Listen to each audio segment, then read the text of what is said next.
give a damn girl, and my God, she owns it. So many heartbreaks, goes back to 2014. It's a beautiful sunny day, the day after the storm. Probably got nearly a foot of snow, but it's starting to melt and settle in. And if you've seen her, I know that you would believe it, 'cause I... Remember that great big bag of potatoes that I dehydrated into slices? I have some left. I'm going to save 2 for a turkey pot pie tonight for dinner. I've got some stewed turkey and some turkey breast that I had in the freezer that I want to use up for turkey pot pie. I'll use my flakiest pie crust using my pork lard. I did that video on rendering the pork lard and creating the flakiest pie crust if you want to see that. And then I've got some of my pumpkin that I pureed and froze. I also canned some if you want to see the video on how I canned pumpkin. But that's going to be I'm going to make a pumpkin spice bread using some of my sourdough discard because today is also sourdough bread day. Anyway, the first thing is to get these potatoes peeled and then shredded to make, just like you can buy in the store, but why would I now? This is almost empty. Those are great for camping, great for weekend hash browns. Easy, all you do is pour boiling water over them, let them sit for 12 minutes, and then fry them up like you would any other hash browns. But I'm going to shred my own and dehydrate them today. I'm also going to dehydrate some hummus, but we'll get to that after the potatoes. I've got a pot of salted water boiling on the stove because these also, just like the shreds, need to be blanched real quick so that they don't turn gray. I think they would probably taste fine, but they would not look fine. They would be gray and weird looking if you did not blanch them. Now I just need to run these through my food processor, and I need to cut them up into chunks that'll go through. And I've got my shredder attachment on, which makes really quick work of it. The salted water is boiling. Now I need to put all of these shredded potatoes in here to blanch for, maybe 3 minutes once it comes back up to a boil. So let's get them all in there. While I'm waiting for that to blanch for 3 minutes, I've got 2 cans of garbanzo beans opened, and I am draining and rinsing these for some dehydrated hummus. And for the potatoes to drain, I'm using my nut bag inside my old-fashioned chinois structure. 3 minutes, I'm going to get my trays ready. Now, my dehydrator trays have too much space in them as is, so I'm going to use one mesh tray came with the dehydrator, which is that one. I also have the fruit roll-up tray, and that's for my hummus. So I ordered these extra mesh liners, and I'll give you a link for those because I'm going to need more than one tray, and this will keep the potato shreds from falling through. Potato shreds have blanched. Let's get them squeezed out and get all the liquid that we can out. I don't know if you can see that. So here's what they look like before I get them all squeezed out. They're beautiful. Maybe I can just twist it. It's very hot. Now it's a matter of getting these hot potato shreds onto the trays, spread out in a thin enough layer to where they will dehydrate properly.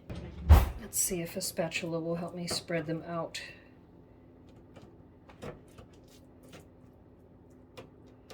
I don't want to really have clumps. I want to get them spread out fairly evenly if I can. They're a little bit sticky just from the starch, but I will do my best to get them all spread out. We will find out when they're done dehydrating, but my guess is they didn't need to be blanched that long, maybe just a minute, because they're a little bit mushy, and I'm having a little bit of trouble separating them out into a single layer. Worst case scenario, they end up in clumps, not separated into, and won't separate into shreds. And if that's the case, then I will food process them after they've dried, and we will have dehydrated mashed potatoes. No big deal. This is the third tray, and I probably had, maybe about 5 pounds of potatoes that I shredded and blanched. This is going to go down into the dehydrator, but I'm not going to start it until I get my dried dehydrated hummus ready to go as well. My 2 cans of garbanzo beans have been rinsed and drained. Now I need to squeeze the juice of 2 lemons into here. And I just so happen to have 2 in the fridge that really need to be used up. So we'll squeeze that into the food processor. Now I need 3 cloves of garlic. It says grated, but what I have is some garlic, minced garlic in a jar. I'm going to use what I have left in here and call that 3 cloves. And we need 3 tablespoons of tahini. I have some in the fridge that is a little bit short dated, but it's still good. 1, and I'm not using a measuring tablespoon. I am just getting it in here. That's about 3 tablespoons. I may need to add some water, but that depends on what kind of consistency we get. So let's see.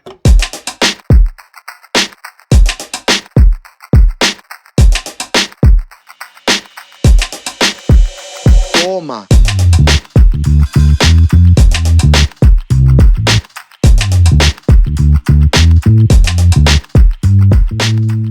We want it to be thick, but still able to slide off the spoon. That is definitely not that. So let's add some water. I'm just using the garlic jar. That'll help rinse it out too. Thick enough, but still slides easily off the spoon. We're going to go with that. Now I need to season it with some sea salt. We'll put a pretty big pinch in, whiz it up, and see how that is.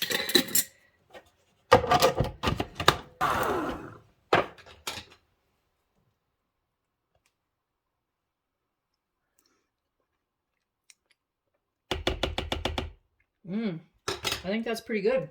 The last thing to do is get this hummus spread onto dehydrator trays so that it's about an 1/8 inch thick, similar to fruit roll-ups.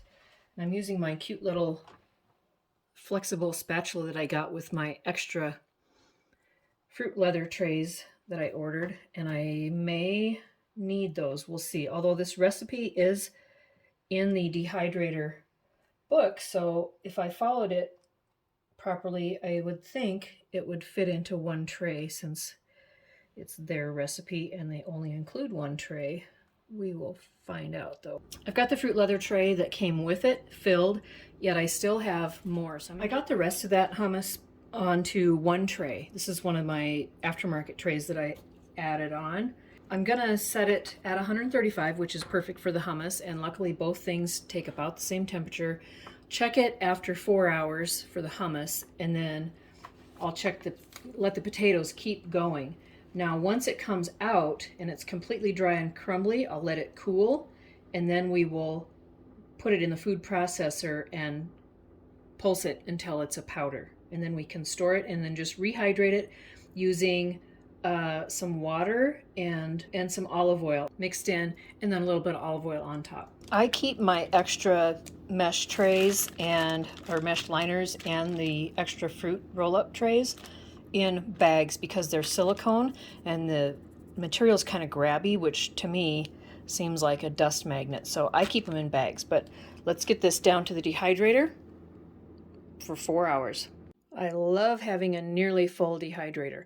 We've got our 3 trays of blanched, shredded potatoes for hash browns, and then 2 trays of hummus.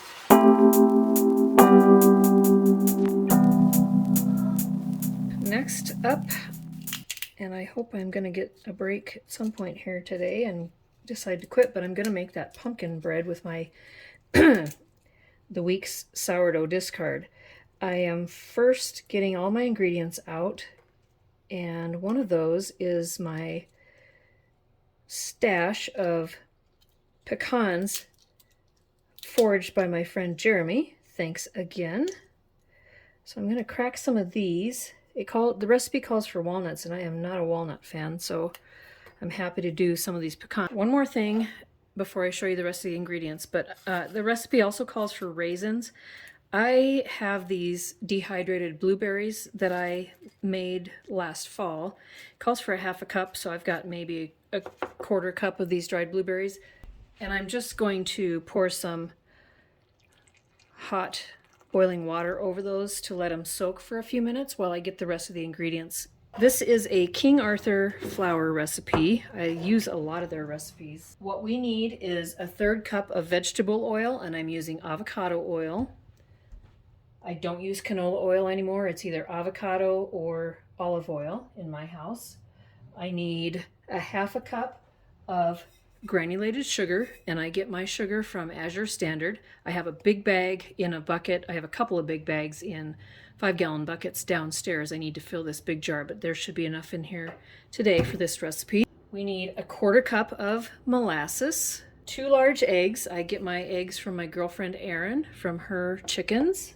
A cup of pumpkin puree. Now this is my homegrown pumpkin puree that I vacuum sealed and froze, and I've had it thawing all morning. 3/4 cup of sourdough discard. I should have just enough of this once I stir it down and get all the bubbles out. That's from when I fed my sourdough last night to be able to make bread today. And we need a teaspoon of vanilla extract, and I'm not going to use my homemade stuff today. I have this other bottle to use. My homemade stuff can steep for a little longer. We need 2 cups of flour, and I like to use King Arthur flour. Sometimes in baking items where it's not sourdough bread, I'll use off-brand, but I don't have any off-brand right now. We need 3/4 teaspoon of salt. I'm just going to use up some of my regular salt. And I need a half a teaspoon of cinnamon and ground ginger and also a half a teaspoon of ground cloves. We need a 1/4 teaspoon of nutmeg and a half a teaspoon each of baking powder and baking soda. And then my half a cup-ish of the pecans. I am using my dehydrated blueberries that I've got in hot water. And before I do that, I'm going to use this lard. This is pork lard that I rendered myself, that I will use some later today for the pie crust for my turkey pot pie, but smear this around to grease this bread loaf pan. There we go. Now it won't stick. Now I've got oil, molasses, sugar, eggs, and pumpkin in here. I'm going to stir those up. And the nice thing about the King Arthur flour recipes, and the recipe title is sourdough pumpkin spice bread if you want to look it up. You know, you can use volume measurements, but then you can also use weight measurements. So I've got my scale under here, and that allows me to get all these ingredients together without having to dirty a bunch of measuring cups, which I really appreciate because my top rack of my dishwasher is pretty full right now. So I'm actually going by weight. Now it says to add 170 grams or 3/4 cup of sourdough discard. So I just hit the tare on my scale. I'll include a link to this scale that I have. I love this scale. There, 170 grams. I'm using my Danish dough whisk to mix in this sourdough discard and the vanilla to the previous wet ingredients. This makes it really handy, especially when you're talking about sourdough discard or sourdough. It's kind of sticky, and so it's nice to have it go through, but not be the typical whisk where you have the bulbous end and stuff gets stuck inside there. This lets it pass through a little better and still does a nice job. So I want to get that incorporated before I start adding all of my dry ingredients, and then we'll end with the blueberries and nuts. I've added my flour, salt, cinnamon, ginger, cloves, nutmeg, baking powder, and baking soda. So I'm done with my scale. Now you're supposed to mix up the dry ingredients in a separate bowl first, but I don't want to dirty another bowl, so I'm just going to mix the dry ingredients on the top with each other to get them mixed up. And then we will get the batter mixed up, and with most sweetbread type muffins, cakes, you don't really want to mix the heck out of it as if you're kneading it like bread, because you don't want to develop the gluten. You want it to be tender, have a tender crumb instead. So there's our batter. Now I just need to fold in the pecans. Gorgeous. And I will strain the water off of my blueberries.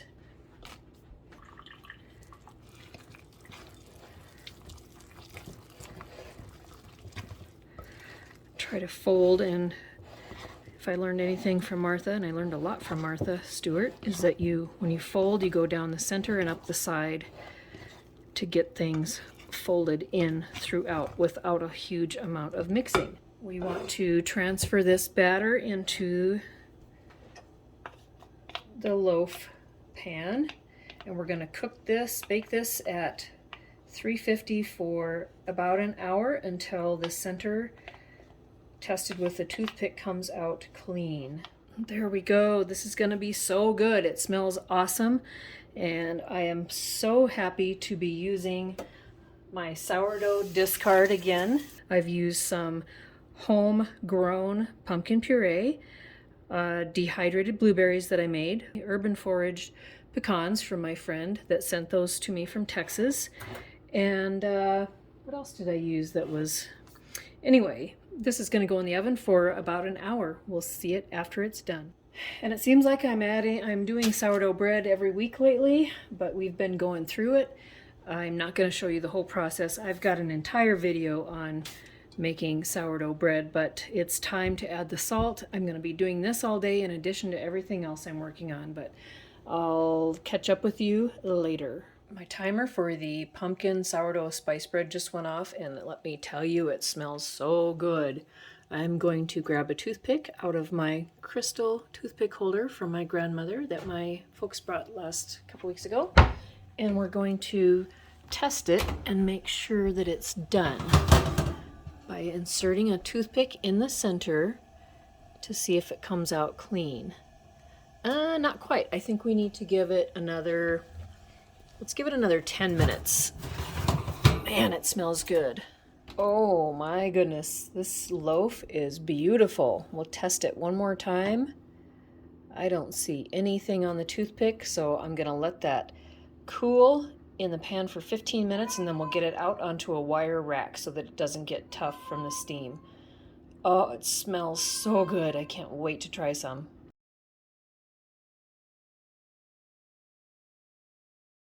I'm getting ready to make the turkey pot pie.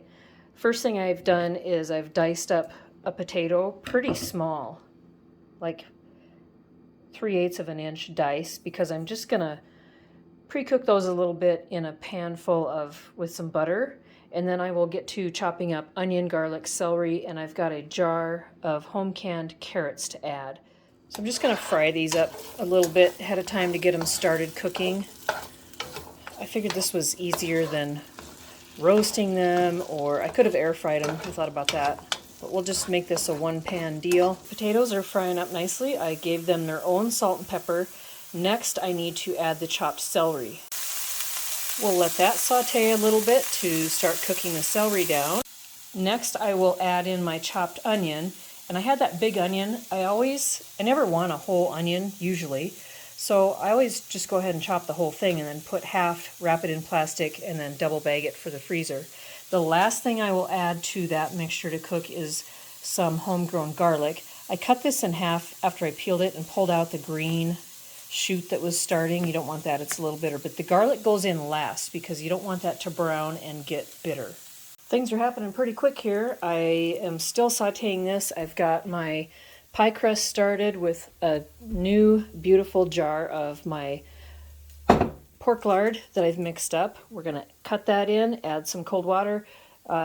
You can look at my other video on perfect flakiest pie crust. I just added the onion and a couple of squirts of olive oil just because the pan was getting a little dry, so we're going to let those soften up a little bit while I get the pie dough rolled out.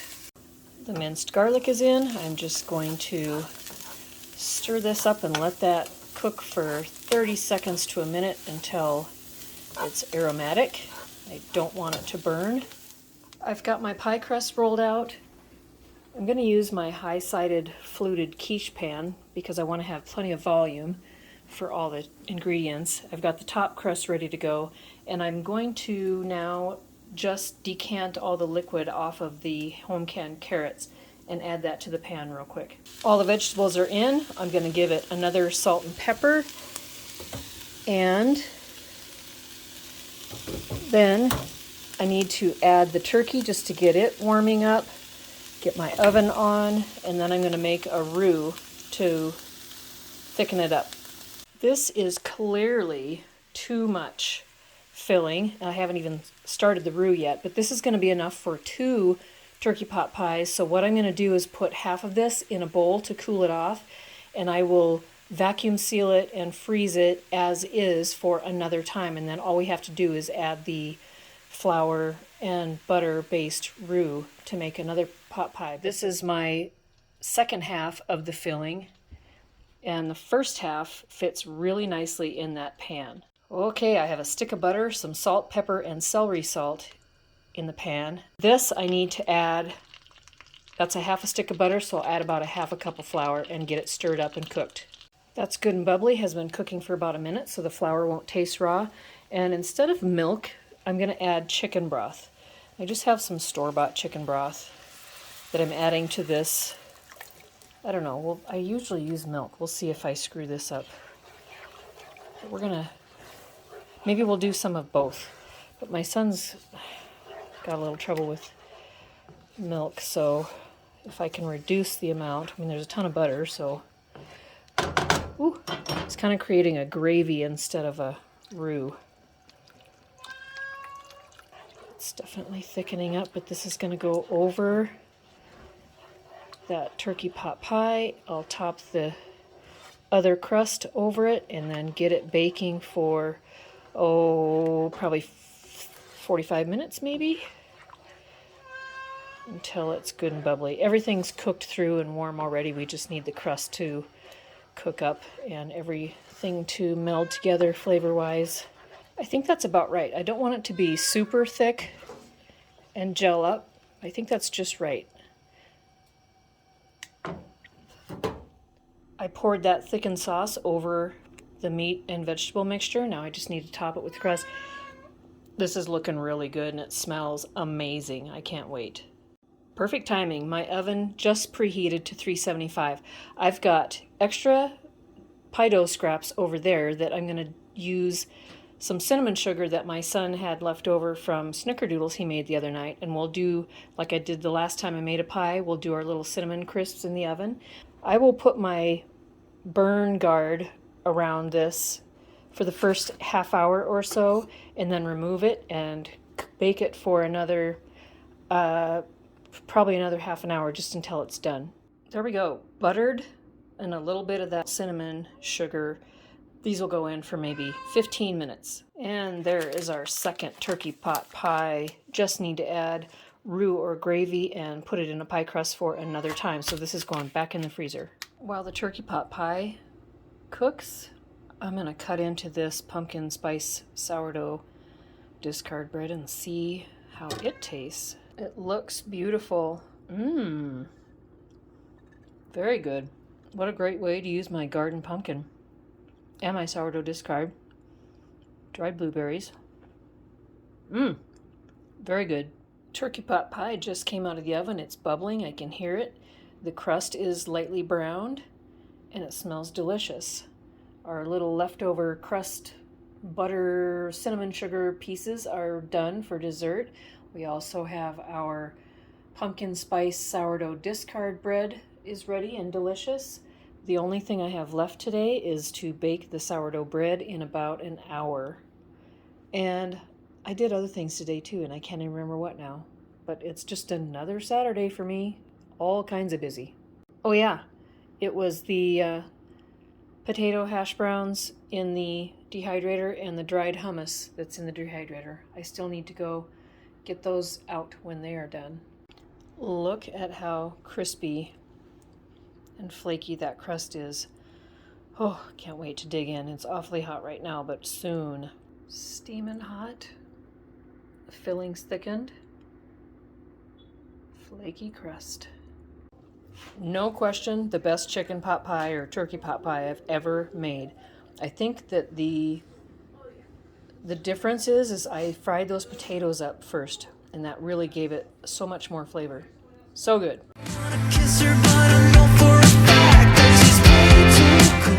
It's the next day, and I was so tired last night. This took way longer to dehydrate than expected, and I got a later start. And I wanted to show you what happened. So my hash browns, my shredded potatoes, they kind of glumped together, if you remember right. Lesson learned, I think I probably blanched them for too long, and so they cooked a little too much and stuck together. Maybe I could have rinsed some of the starch off as well, but no harm. They're kind of clumped together. I could probably try to crumble them apart, but I think they're beyond that. So what I'm going to do is whiz them up in the, and you can hear they're nice and crunchy, so they're definitely dry, but I'm going to whiz them up in the food processor and powder them, so then I have mashed potatoes ready to go, just to add hot water. And then the hummus dried really well, and it's nice and crumbly, and this just needs to be powdered too, and then I'll put that in the jar, and then you just rehydrate it with a little bit more water than you have powder, plus some olive oil. So these ended up kind of getting chopped sort of like hash browns, or at least really nice potato flakes. I might just leave it like this instead of trying to get it way down to a powder, and see how that rehydrates. Now for the hummus. This is already really soft and powdery, so this won't take much to get it powdered. I've got an oxygen absorber in the jar. I'll include a link for the kind that I like, but let's get this hummus poured into the jar. That gave me 2 cups, so I had to tamp the jar down. It's powdery. Nice, it'll be perfect. I might put another oxygen absorber in the top of this jar and then close it up, put it on the shelf. I've got my jars labeled. We have the potato and the hummus. I'm super excited about that.